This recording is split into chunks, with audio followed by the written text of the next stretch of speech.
Okay, so before Ryan Murphy became the TV titan we know today, he was a writer just fighting to get his really unique vision on screen. And it all started with this brilliant, totally bizarre, and, yeah, tragically short-lived teen show that became an absolute cult classic. We're talking about the one and only Popular. When you think of Ryan Murphy in high school, your mind probably jumps straight to Glee, right? But actually, over a decade earlier, he created a different high school series, one that was so much sharper, way stranger, and you could argue way ahead of its time. So picture the late 90s. It was pretty much the golden age of the sincere teen soap opera. You know, lots of heartfelt monologues, super serious relationships, and just a lot of feelings. For anyone getting tired of that formula, Popular showed up in 1999 like this satirical, over-the-top, and often surreal takedown of the entire high school universe. Now, the premise itself sounds like a classic teen setup, doesn't it?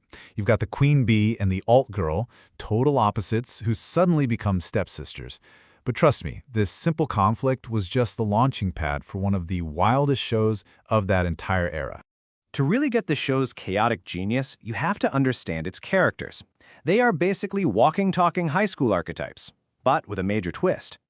So on one side, you have Brooke McQueen, perfect, blonde, head cheerleader, but underneath that flawless exterior, she's secretly battling anorexia and this crippling anxiety about her mom abandoning her. And then her new stepsister is Sam McPherson, the witty, passionate editor of the school paper. She seems all confident, but she uses that sharp tongue to hide some really deep-seated insecurity. Of course, every queen bee needs a wannabe trying to steal her crown. So, enter Nicole Julian, Brooke's supposed best friend. She is chic, power-hungry, and a total manipulator who is basically responsible for most of the drama at Kennedy High. And while she seems like a pure sociopath, the show will sometimes peel back the layers and reveal this vulnerable girl who's just desperate for approval from her alcoholic mother. And then there's Mary Cherry. Oh, Mary Cherry. She was the show's secret weapon. She's a rich, bubbly, and just profoundly clueless cheerleader. She is pure hyper-reality, like a walking cartoon character who delivers some of the most unhinged and hilarious lines in TV history. Seriously. Caught right in the middle of all these warring factions is Harrison John. He's this intelligent, kind of socially awkward, unpopular guy who's had a crush on Brooke since they were kids, but he also starts developing feelings for his best friend Sam. He's pretty much the anchor of decency in the sea of high school insanity, and that love triangle becomes a huge plot point. So this gets to the absolute core of what made Popular so special. The show would swing wildly from this absurd, campy comedy to incredibly serious drama, a lot of the time within the exact same episode. It was wild. I mean, just look at this stretch from Season 2. 1 week, the school is using a love computer to pair everybody up. 2 weeks later, a main character is confronting a serious prescription drug addiction. Then they're staging a full-on cabaret-style musical about STDs. It just perfectly illustrates this show's completely fearless, chaotic energy. And for all its absurdity, the show was not afraid to get real. It tackled Brooke's eating disorder with so much sincerity. An entire episode was dedicated to how the students reacted when their shop teacher announced plans for a sex change operation. It dealt with leukemia, parental alcoholism, and even aired an episode bluntly titled Fag to explore homophobia head-on. This audacious blend of tones was pure Ryan Murphy. And making this show was a constant battle for him. It was like a creative crucible where he had to fight to protect his very specific and very queer sensibility.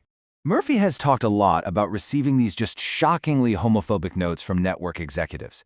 This quote here was about the character Mary Cherry. An executive literally told him her language was too gay and that it would offend viewers. They were afraid of a sensibility that wasn't about tragic gay characters, but about this vibrant, campy, and completely unapologetic worldview. So Murphy's refusal to water down his vision on Popular is what forged his signature style, that blend of high camp, biting satire, random musical numbers, and genuine emotion that would later define hits like Glee, Scream Queens, and American Horror Story. Well, it was all born right there at Kennedy High. But you know, like so many shows that are just way ahead of their time, Popular wasn't destined to be on our screens for long. Its flame burned incredibly bright, but man, it burned out fast. The show lasted for just 2 seasons. That's it. A total of 43 episodes before it was abruptly canceled by the WB. The ratings, well, they tell part of the story. After a pretty decent first season, viewership dropped off a cliff in Season 2. A big reason was that the show got moved to the infamous death slot on Friday nights. And so the network just decided to pull the plug. And that cancellation left fans with one of the most frustrating cliffhangers in television history. I'm not kidding. In the final scene, a jealous Nicole Julian gets in her car, aims it right at Brooke, and steps on the gas. The screen cuts to black, and that's it. That's how the entire series ends, with Brooke's fate totally unknown. But that premature ending is really what cemented its cult status.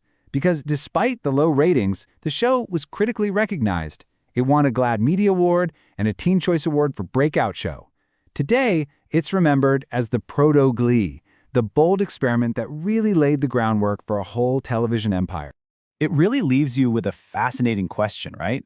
If Popular had been a massive hit and had run for like 6 seasons, would Ryan Murphy have ever even felt the need to create Glee?